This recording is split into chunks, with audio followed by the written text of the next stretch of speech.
السلام عليكم ورحمة الله تعالى وبركاته. إخواتي أحبائي مشاهدي قناتنا قناة محمود الصادق من ألمانيا.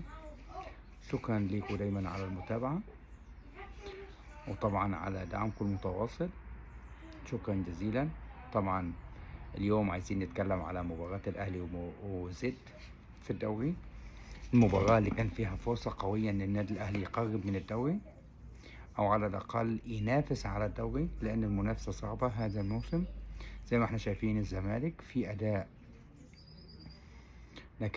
يكاد يكون مختلف جدا. لعيبة بتلعب بروح، عندهم ثقافة الفوز، ثقة بالنفس، روح في الملعب. مدرب فاهم، معتمد جمال. على فكرة اللي أنا شفته في مباريات الزمالك إن هو مع إن عنده محمد إبراهيم وعمر عمر جابر، مع ذلك حاطط عمر جابر احتياطي ومحمد إبراهيم بيلعب لأنه أداؤه ثابت. هنا في عدالة في المدرب، عند المدرب، إن اللعيب المجتهد هو اللي يلعب. مباراة الأمس كشفت جوانب كثيرة.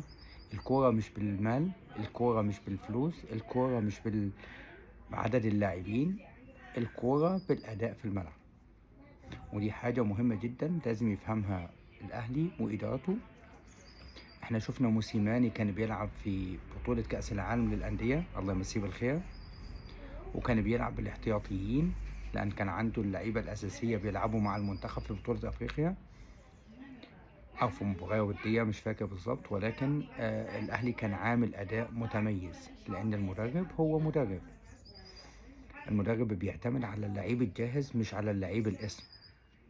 امبارح شفنا محمد الشناوي أداؤه للأسف سيء، الهدف سيء، مع ان مصطفى شوبير ماشي كويس. المدرب عايز يمشي بالدور. محمد هاني أداؤه سيء بقاله فترة كبيرة. الهدف بتاع الأمس إجى عن طريق الونجا اللي فيه محمد هاني، المكان اللي بيلعب فيه محمد هاني، والأهلي خسر. يعني بعد 10 دقائق من المباراة تكاد يكون الأهلي إجى فيه هدف. الأهلي أحرز هدف التعادل في دقيقة 80، يعني استمرينا 70 دقيقة الأهلي مش قادر يحرز هدف. الأداء اللي شفناه امبارح من حسين الشحات ما ينفعش إن هو يكون احتياطي للكابتن طاهر محمد طاهر. مدرب النادي الأهلي عليه علامة استفهام كبيرة. أتمنى إن إدارة النادي الأهلي في أقرب وقت تشيل المدرب. إحنا مع المدرب دوت خسرنا كأس العاصمة وطلعنا من كأس مصر بالتخبيط اللي هو كان بالتخبيط أو سوء الإدارة اللي هو كان بيعمله. اللي احنا شايفينه مفيش أداء، مفيش روح في الملعب، مفيش لعيبة بتأدي. المفاجأة ان انت بتلاقي اللعيب اللي ما بيأديش بيكون هو الاساسي. يعني انا شايف ان حسين الشحات مع انه نزل فترة بسيطة امبارح لكن عمل كذا عرضية، عمل كذا فاول على المنطقة، عمل كذا لعبة تقدر تقول ان هو عنده. لكن للأسف طاهر محمد طاهر في مفاجأة قوية جدا. مع ان انا اقدر اقول ان الاداء اتغير لان المدرب غير في دقيقة 51، ودي حاجة تحسب له ان هو غير في دقيقة 51، ان هو ما استناش لدقيقة 65 زي كل مباراة، وان الاهلي يخسر المباراه وبعد كده يدور على التغيير. امبارح غير. صحيح الاهلي غير ولعب وكان في فرص على الملعب على المرمى كثيره جدا مع تألق علي لطفي. طبعا الاهلي خسر امبارح نقطتين كان ممكن ينفعوه جدا، لان النهارده هيلعب نادي بيراميدز والزمالك. طبعا الاثنين اللي بينافسوك على الدوري، سيراميكا تعادل زي الاهلي، فالاثنين اللي بينافسوا الاهلي على الدوري مع سيراميكا طبعا هيلعبوا مع بعض. فأي نتيجة غير فوز أحدهما فهتكون في صالحك، يعني التعادل هيفيد الأهلي. فأنت بتخسر نقطتين، يعني هما لو تعادلوا يبقى الوضع على ما هو عليه، ما استفدتش أي حاجة. مفيش الإبداع اللي بنشوفه في المباراة.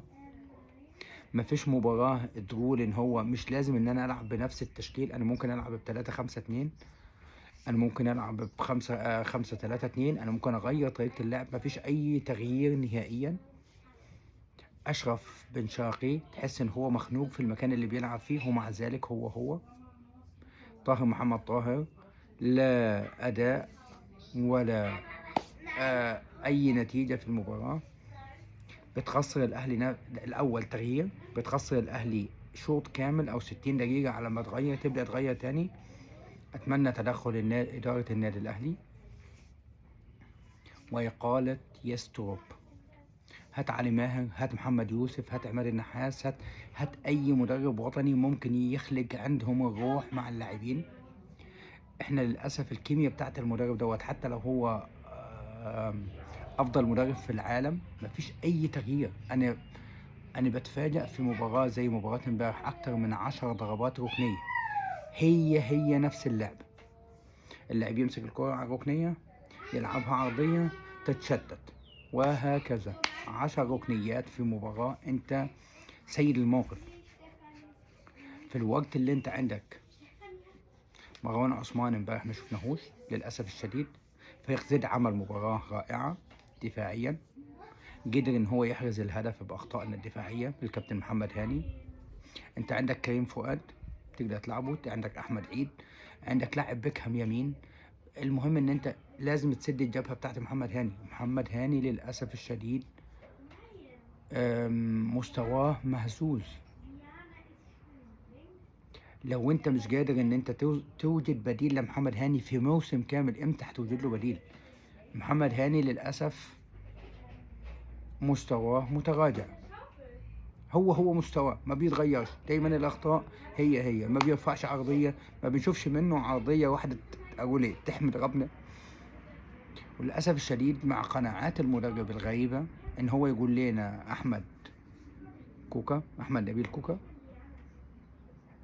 أفضل من يوسف العمري. يوسف العمري ما شاء الله لعيب منتخب، واقف على رجله، بيدافع صح، بيهاجم صح، بتلاقيه مع الكورة، بتلاقي عنده اللعيب الوحيد اللي في النادي الأهلي اللي امبارح عنده تقدر تقول عنده روح للمباراة محمود حسن تريزيجيه. طب والحل؟ ده انك ضيعت الشوط الاول كاملا مع طاهر محمد طاهر. اتمنى منك كمدرب تكون ذكي. انت جربته مرة واثنين وعشرة، للأسف محمد طاهر هو لا أداء، لا نتيجة، صفر نتيجة. يجري في الملعب رايح جاي، احنا مش جايبين حصان يجري بس في الملعب. انت بتلعب زد، لما انت في مباراة زي مباراة زد ومش قادر تكسب من بداية المباراة، بتحسب الهدف التعادل في الدقيقة 80 ولا 81 في الشوط الثاني. للأسف حرقتوا دمنا بالنتيجة ديت. احنا مش قادرين حتى ننافس بالأداء دوت والنتيجة دوت والمدرب دوت. احنا هنطلع من بطولة أفريقيا، ما كانش الترجي هيبقى الفريق اللي بعده، ما كانش اللي بعده هيبقى الفريق اللي بعده. احنا بنلعب بنفس الخطة. المدرب لازم يكون عنده أفكار. أنا ماسك الأهلي، فأكيد اي فريق هيلعب غزال الاهلي هيكون متكتل دفاعيا. فين افكارك كمدرب؟ فين خطتك كمدرب؟ ازاي تسحب الفريق؟ ازاي تأمن الدفاع؟ نفس المشكلة الدفاعية، نفس اخطاء التشكيل. مفيش روح عند اللاعبين. اللاعب اللي بيلعب بيكون مش قادر اقول ايه. اللاعب اللي بيلعب انت بتعتمد على التدريب، بس انت شفت اللاعب دوت في التدريب حاجة وفي المباراة حاجة تانية خالص. ليه حسين الشحات ما ياخدش فرصة كاملة؟ ليه كريم فؤاد ما ياخدش فرصة كاملة مكان محمد هاني؟ ليه ما بتبدلش بينهم؟ ليه ما بتلعبش باتنين مهاجمين بحيث ان انت تابك الفريق اللي قصادك الخصم؟ ليه اسئلة كتيرة. احنا بقالنا سنة منتظرين، بقالنا فترة كبيرة مع ياسترو. طلعنا بالكاس العاصمة وطلعنا من كاس مصر ويكاد يكون خسرنا الدوري. باقي افريقيا، الحاجة الوحيدة اللي باقية هي افريقيا. يا ترى إدارة الأهلي هتتدخل، هتحقق المعجزة وتتدخل وتشيل المدرب وتقول له كتر ألف خيرك؟ احنا مش جايب احنا بنلعب على المراكز الأولى، ما بنلعبش على المراكز الأخيرة. كل المباريات نصها تعادل ونصها هزيمة.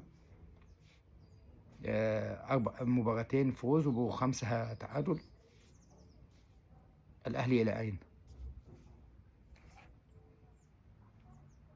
مم. احنا بنقول لكم رسالة من ألمانيا. يستروب مش هو المدرب اللي يقدر يفيد الأهلي، خد فرصته كاملة، مفيش جمل تكتيكية، نفس التغييرات، نفس اللاعبين، نفس كل حاجة.